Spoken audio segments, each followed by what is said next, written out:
Pero gusto ko lang po kayo na i-remind na hindi lahat po ng namamalimos is by chow. Aminado naman po kami na namamalimos kami ng pagdanan namin ng ganung sitwasyon. Pero sana po, tigil-tigilan na po natin yung pagkagawa ng issue na kaysa ganito, ganyan. Pero kami alam namin sa sarili namin na hanggat kaya namin, ginagawa namin.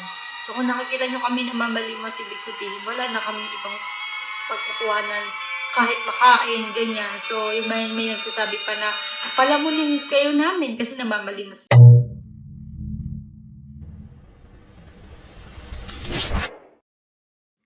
Hello mga stories, welcome back sa follow up dito sa ating channel. Yung kay Rita Gabiola, no. So kung hindi nyo napanood yung last video ko, no, meron akong video doon sa last video yung nirak natin yung about yung pag-rant niya, no. Ayusin ko, sorry. Yung pag-rant niya sa about sa yung against kay Nonong ng Cool Pals. So siguro yung joke ay na-offend siya. This is which valid naman yon. Okay?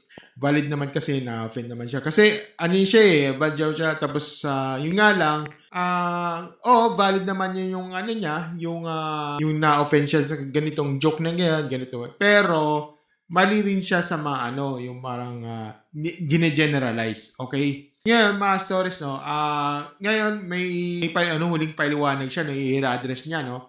Mag-react tayo sa isang huling paliwanag ni Rita Gabiola, aka Badyaw Girl, no. Ito yung follow-up niya after na nag-viral yung issue na nag-umpisa sa biro, nauwi sa rant, tapos yung na nadagdagan pa na ng controversial dahil sa mga nakikita ng mga link sa comment section. So, ang goal natin dito, mga stories, no, ito ay diretso, logical, at walang plastikan kung if ever tama. Okay? Kung tama yung niya, if ever yung tama yung ini-explain niya, yung pinapaliwanag niya, edi tama siya. Okay? Kung sablay, edi sablay, di ba? So, mga stories, panoorin natin yung clip nito. Ito galing ito kay Rita Gabiola. Ito yung sa Facebook account niya, no? So, panoorin natin. Ito.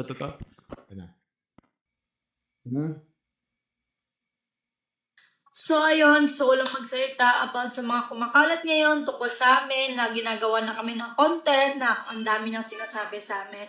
So, ito na yung last na magsasalita ako about doon. So, kung meron man mga nagawa sa inyo, yung ibang katutubo, kami na po humingi ng pasensya, ako na po humingi ng sorry.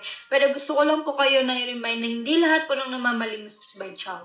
Aminado naman po kami na namamalimos kami ng pagdanan namin ng ganung sitwasyon. Pero sana po, tigil-tigilan na po natin yung pagkagawa ng issue na kaysa ganito, ganyan. At yung gumagawa ng content si Eloy, so alam niyo yun yung taong, ganun yung taong sinusuportahan nyo, yung nilalahit yung kapwa nyo. So kami, wala naman, so basta alam naman namin sa sarili namin na wala kaming ginawang kasalanan, wala kaming ginawang mali sa inyo. Basta si Lord na bahala po sa inyo. So, hindi na para makipagtalo, hindi naman kami, alam po naman hindi kami mananalo sa ganyang sitwasyon na kahit ano pang sabihin namin kasi ang nakikita nyo doon is yung pagkakamali namin mga batyaw. So, pahabol lang din. So, meron din nag-comment doon na si Liam, habang umuulan daw po, habang bumabaha, yung mga badyois na sa condo na nagkakapeso. Gusto ko ipakita sa inyo ang kalagayan naming mga katutubo o yung kalagayan ng aking mga kapwa na hindi man lang kami nakakatanggap na kahit anong tulong galing gobyerno, pero hindi kami nagreklamo, hindi kami pumunta sa harapan ng bahay nyo para humingi ng tulong kahit sa point na binabaha na kami, pinabagyo na kami, pero hindi nyo alam yun. Kasi yung alam nyo lang kung ano yung nakikita nyo ng mga badyo na namamalimos, ay lang yung nakikita nyo. Pero yung hirap na pinagdaanan namin, hindi nyo makikita yun. Kasi ang nakikita nyo is okay kami, namamalimos kami. So eto, gusto ko i-flex sa inyo ang kalagayan po namin. Hindi ganun kadali ang buhay ng mga badyaw. Hindi rin namin gugustuhin na mamalimos mga mari ko. So meron pa nagsalita, kaya ka lang nag-viral kasi ganyan-ganyan. Pero kung hindi ka nag-viral, ganyan-ganyan. Nandun na tayo, siguro, darating din ganun din ang mangyari, siguro mamamalimas pa rin, pero para di naman ako papayag na ganun pa rin yung magiging buhay ko, di ba? Kasi laking pasasalamat ko lang din kay Christopher dahil nakilala niya ako, nag-viral ako. Pero syempre guys, hindi rin mangyayari yun kung hindi ko sinamahan ng tiyaga, 'di ba, sipag. Kasi nung nag-pandemic, totally wala naman talaga eh. Pero syempre dahil sa ginusto kong buhay na gusto ko, ganito na ako, gusto ko mabago, ginawan ko ng paraan. Hindi lang ako umasa sa pamamalimos. Kasi kung namamalimos pa rin ako guys hanggang ngayon, hindi niyo ako makikita sa gantong buhay. Kaya sana po, tigil-tigilan na po natin ay lahat ng mga sinasabi niyo sa amin is walang katotohanan. At yun nga po mga mare ko, kung may mga nagawang mga mali mga katutubo ko, ako na po humingi ng pasensya. Pero sana tignan niyo rin po yung sitwasyon, yung background ng mga katutubo, kung ano talaga nangyari sa buhay nila. Madami pa silang sinasabi kesa patay gutom yung mga betyo, ganito, ganyan. Sige, tatanggapin namin kasi yan ang tingin nyo sa amin. Pero kami alam namin sa sarili namin na hanggat kaya namin, ginagawa namin. So kung nakikita nyo kami na mamalimos, ibig sabihin, wala na kaming ibang pagkukuhanan kahit makain, ganyan. So, may nagsasabi pa na palamunin kayo namin kasi namamalimos niya kayo. So, sige, okay yun. Sige, wala nang problema. Pero, sana, sana wag dumating yung time na maranasan nyo na sabihin. So, ayun lang. Sana, bahala na si Lord sa inyo. Wala na. Okay, so natapos yun. Ngayon mga stories, ito yung aking masasabi ko dito, okay? Unang-una, no, as usual, lahat ng sinasabi ko dito, pag ever may nag-a-apologize sa isa sa mga nasangkot, ito lang masasabi ko, okay? As usual, credit where credit is due. Well, maganda yung part na humingi siya ng paumanhin, okay? Sinabi niya, kung may nagawa sa inyo ng ilan sa kanilang katutubo, no, humingi siya ng sorry. Okay? At sinabi niya rin na hindi lahat ng nagmamalimos ay badyaw. Okay? Well, tama naman yun. Okay? Kasi totoo naman ang daming taong online. Lahat na lang tinatawag na badyaw. Okay? Kapag kapag may namamalimos, hindi lang yan ignorante. Okay? Delikado pa kasi nagiging blanket label na. Okay? Pero ito yung aking prangkang part ko dito, okay? Kasi sa isang banda, humingi siya ng sorry para sa ilang nakagawa ng mali. Pero sa kabilang banda, mga stories, paulit-ulit na lang, no? Ulit-ulit na lang niya binabanggit na alam naman sa sarili namin na wala kaming ginagawang kasalanan o mali sa inyo. Kasi, pili ka dito Kasi kung ang point mo ay hindi lahat good. Pero kung may ina-acknowledge kang may ilang na nakasakit o nakaabala, wag mo nang sabayan ng wala talagang kaming mali. 'Di ba? Na parang zero accountability. Okay? Na parang zero accountability ang dating Mas malinaw sana kung ganito may may ilang mali na nangyari sa kalsada at hindi dapat yun i-generalize ng buong tribo. Yan ang balance, yan ang logical, okay? 'Di ba? At saka yung pangalawa, ito yung linyang tigit-tigilan na natin yung paggagawa ng issue. Mga stories, hindi mo kontrolado ang public discussion for your information, okay? Kapag nag-viral na talagang talagang pag-uusapan ka. Okay? At pwede mo nang hingin. Gusto sanang irespeto ang facts na hindi tigilan mo na kasi kapag ganun mga stories parang gusto mo lang tumahimik lahat no? May mga tao may legit na karanasan at reklamo. Okay? Legit yun. Pangatlo, yung pagbanggit niya sa tuwing may bagyo o baha, wala silang natatanggap na tulong. Pero hindi sila nagrereklamo. Ito yung aking dalawang layers dito, okay? Una,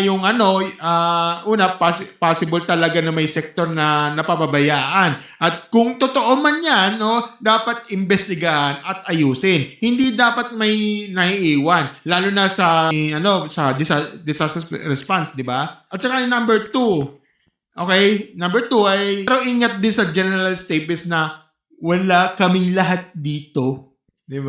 O wala kaming lahat kahit ano. Di ba? Kasi pwede rin may mga lugar na may tulong, may mga tulong na iba, iba dyan, wala na, di ba? May iba na hindi nag-reach, di ba?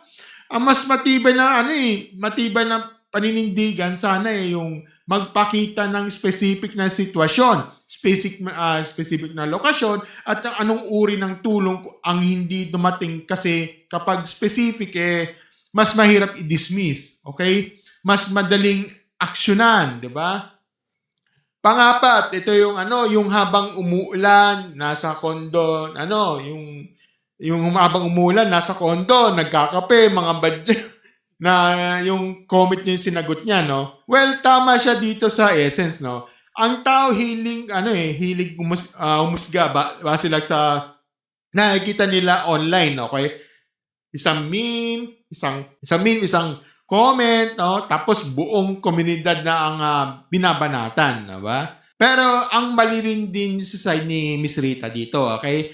Hindi rin pwedeng gamitin yung hirap as a shield, no? Na para hindi na pag-usapan yung mga bad behavior na naranasan ng mga commuters, okay? Kasi ito ang totoo mga stories, no? May mga taong nakaka-encounter ng mapilit manghingi, minsan may pananakot, minsan sobrang invasive, at gusto nating maging fair, no? Kailangan pakinggan 'yon, 'di ba? Hindi yung automatic lahat kayo nanlalait, 'di ba? Panglima, ito yung part na sinasabi niya nagbagong buhay niya dahil nag-viral siya, okay? Tapos sinamahan niya ng sipag at tiyaga, hindi na siya umaasa sa pamamalimos, di ba? Well, that's a good story yan para sa sarili niya. Pero kung advocacy, yung about sa tone ng video na ito, no, may risk yan ng magtunog na parang kung kaya ko, kaya nyo. Parang ganun, di ba? Hindi pare-pareho yung opportunity ng lahat, di ba? Siya, nag-viral. Yung iba, hindi. Yung iba, walang safety net, di ba? Walang support, walang access, di ba? Yun. Kaya ang mas malakas sana yung direction na yun is, na masipag siya, pero gamitin niya yung platform para mag-open yung totoong tulong. Okay? Education supports, skills training, connection yung sa LGU, NGO, no, shelter services, hindi lang paliwanag, di ba? Ito na yung na hindi ko iiwasan yung credibility issue sa comment section, okay? Sa video na to, mga stories, wala siyang binanggit sa gasol, clear, pero yung mga nauna niyang reklamo, sige, tingnan natin. Tama ba na may siya gasol? Wait lang Ay, yan na nga sinasabi ko. Okay. Katulad yung kinontent ni MG kamakailan nag-post na naman siya ng links. Alam mo ba, Miss Rita, okay na sana okay na sana, Master. Okay na sana yung paliwanag mo Pero yung pag-post, hindi ko papakita kasi dito, bawal Ayoko kasi. Illegal to papakita ko sa'yo. Ayan yung upper part na yan, yung may promotion ng gasol yan Akala mo, hindi ko alam Ito, ano to? Hindi ko pwedeng pakita kasi illegal yan, okay? Hindi pwede sa YouTube yan. Yung nga lang, kahit sabi nating huling paliwanag mo makikita pa rin yung sa comment section na may links pa ng promotion ng gasol. Well, mga stories dito ako dito ako matapat nakakasira talaga. Sorry. Yes, kasi ang pinag-uusapan dito, dignidad. At ito, yung dignidad, respeto, sa hirap ng buhay, na panlalait sa katutubo. Tapos, okay na sana Ginamit mo pa yung, tapos mo yung sa comment section. Alam mo ba, na kinontent ka na ni MG, tapos nanonood si Asik Lab, Aboy doon, ng CICC. Pwede take down yung page mo, sinasabi ko sa'yo. At saka isa pa, mga stories yung yung bahala si Lord sa inyo, yung lintanya niya. Okay, sige. Well, that's a religious yan, okay, oo. Pero sometimes nagiging escape line yan para hindi harapin yung real issue, okay? Communication, accountability, and consistency. Kasi mas okay sana yung ito yung linya ng mali eh. Yung ito yung gagawin namin, doon ito yung hinihingi namin sa publiko, no? At saka ito yung final take ko, mga stories, no? Ito yung final take ko. Medyo tabingin, sorry. Mas okay itong uling paliwanag kasi may apology at may reminder na hindi lahat ng nagmamalimos ay badyaw, no? Well, that is a good step, okay? Mature yan kasi puro sigaw at puro patama kasi. Okay? Pero kung gusto talaga ni Miss Rita na seryosohin siya ng publiko, well, kailangan niyang ayusin yung optics at yung platform, okay? Kasi hindi mo pwede ipaglaman ng dignidad tapos yung comment section may promo ng gasol. Kahit anong ganda, kahit anong paliwanag mo na sinasabi mo, mababahiran at mababahiran yan. Okay? At para sa lahat mga stories, stop generalizing. Okay? Stop generalizing. Hindi dapat laitin ng buong tribo, pero hindi dapat i-deny na may public behavior issues na kailangan ayusin. Parehong totoo yan. Okay? Parehong kailangan harapin. Okay? So, mga stories, no, kayo, anong take nyo dito? Sa inyo ba, mas naging kapanipaniwala si Rita na huling paliwanag o damage control lang ito?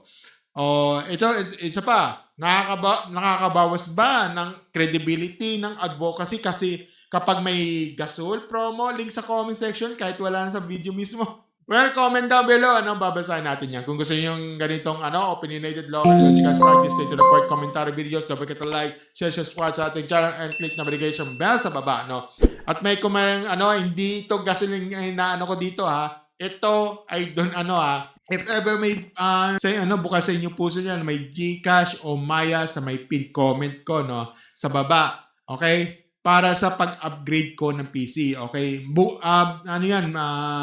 Bugod pa yan sa yung sa super thanks, sa Kasi pag super thanks sa akin yon yung parang sahod ko na yon. Pero yung sa GCash Maya, ito ay pang-upgrade sa PC, okay? So other than that, pag na-reach na yung goal na yan, yun na yun, yung parang i-upgrade na lang yun, okay? Hindi ko hindi ko mapupunta yan sa parte ko, pero mapupunta yan sa pag-upgrade ng PC. Yun lang masasabi ko dito. Okay? Maraming salamat po sa mga nagsuporta. As always, mga stories, thank you and have a great never-ending stories. Bye! Ito pala.